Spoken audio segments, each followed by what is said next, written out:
പ്രായം കൂടുന്തോറും വീര്യം കൂടുന്നു എന്ന് നമ്മൾ കേട്ടിട്ടേ ഉള്ളൂ.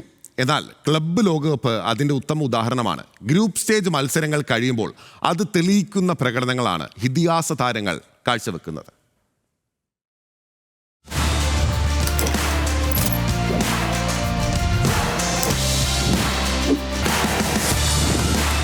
മേജർ ക്ലബ്ബുകൾ വിട്ടെങ്കിലും ക്ലബ് ലോകകപ്പിൽ തങ്ങളുടെ സാന്നിധ്യം ഉറപ്പാക്കുകയാണ് ഇതിഹാസം. യൂറോപ്പിൽ നിന്ന് അമേരിക്കയിലേക്ക് ചേക്കേറിയ മെസ്സിയും സ്വാരസും ഒപ്പം പ്രധാന ക്ലബ്ബുകളിൽ നിന്ന് മാറി സഞ്ചരിക്കുന്ന റാമോസും ഡി മറിയയും 48 മത്സരങ്ങൾ പൂർത്തിയായപ്പോൾ യുവതാരങ്ങളുമായി കിടപിടിക്കുന്ന പ്രകടനങ്ങളിലൂടെ ഇതുവരെ ഇതിഹാസങ്ങൾ നേടിയത് 5 പ്ലെയർ ഓഫ് ദി മാച്ച് പുരസ്കാരങ്ങൾ.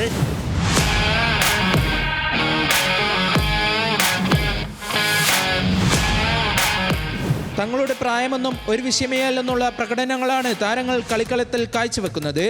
ഇതിൽ പ്രധാനിയാണ് 38ാം പിറന്നാൾ മധുരത്തിലുള്ള അർജന്റീൻ നായകൻ ലിയോണൽ മെസ്സി. FC പോർട്ടോയ്ക്കെതിരെ സുന്ദരമായ ഫ്രീ കിക്കിലൂടെ ഇന്റർ മയാമിയെ ജയത്തിലേക്ക് എത്തിച്ച ഇതിഹാസം നിർണായക ഗോളോടെ മത്സരത്തിൽ പ്ലെയർ ഓഫ് ദി മാച്ച് പുരസ്കാരവും നേടി. ഗോൾ വേട്ടക്കാരിൽ കൗമാര താരങ്ങളെ പിന്നിലാക്കി ബെൻഫിക്കയെ ചുമലിലേറ്റി നടക്കുകയാണ് 37-കാരൻ ഏഞ്ചൽ ഡി മറിയ. ക്ലബ് ലോകകപ്പിൽ താരം ഇതുവരെ നേടിയത് 3 ഗോളുകൾ. ഇതിൽ ഒക്ലാൻഡ് സിറ്റിക്കെതിരെ 2 ഗോളുകൾ നേടി കളിയിലെ താരവുമായി. ഹെഡറിൽ പേരുകേട്ട താരമാണ് സ്പാനിഷ് ഇതിഹാസം സെർജിയോ റാമോസ്. 39ാം വയസ്സിലും അതിന് ഒരു കോട്ടവും സംഭവിച്ചിട്ടില്ലെന്ന് തെളിയിക്കുന്നതായിരുന്നു ഇന്റർ മിലാനെതിരെ താരത്തിന്റെ പ്രകടനം. 25ാം മിനിറ്റിൽ ടീമിനെ മുന്നിലെത്തിച്ച താരം മത്സരത്തിൽ പ്രതിരോധ കോട്ട തീർത്ത് ഇന്ററിനെ സമനിലയിൽ തളച്ചു.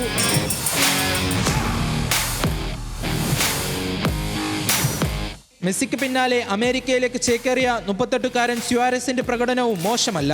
ടൂർണമെന്റിൽ താരം നേടിയത് 1 ഗോളും 1 അസിസ്റ്റും. നിർണായക മത്സരത്തിൽ ഗോൾ നേടി ടീമിനെ സമനിലയിലെത്തിച്ച് നോക്കൌട്ടിലേക്ക്. 38ാം വയസ്സിലും മയാമിയുടെ വിശ്വസ്ത കാവൽക്കാരനാണ് അർജന്റീൻ താരം ഒസ്കാർ ഉസ്താരി.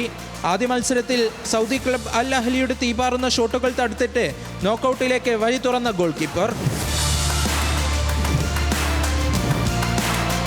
ഇവർക്ക് പുറമെ മൈതാനത്തെ വിസ്മയങ്ങൾ തീർക്കുന്ന റയൽ മാഡ്രിഡിന്റെ ലൂക്ക മോഡ്രിച്ചും ഫ്ലൂമിനൻസിനായി പ്രതിരോധ കോട്ട നയിക്കുന്ന തിയാഗോ സിൽവയും ഒപ്പം 44ാം വയസ്സിലും ഫ്ലൂമിനൻസിന്റെ വല കാത്ത് റെക്കോർഡുകളിടുന്ന ഫാബിയോയും യുവതാരങ്ങൾ കണ്ടുപഠിക്കേണ്ട തുറന്ന പുസ്തകങ്ങളാണ്.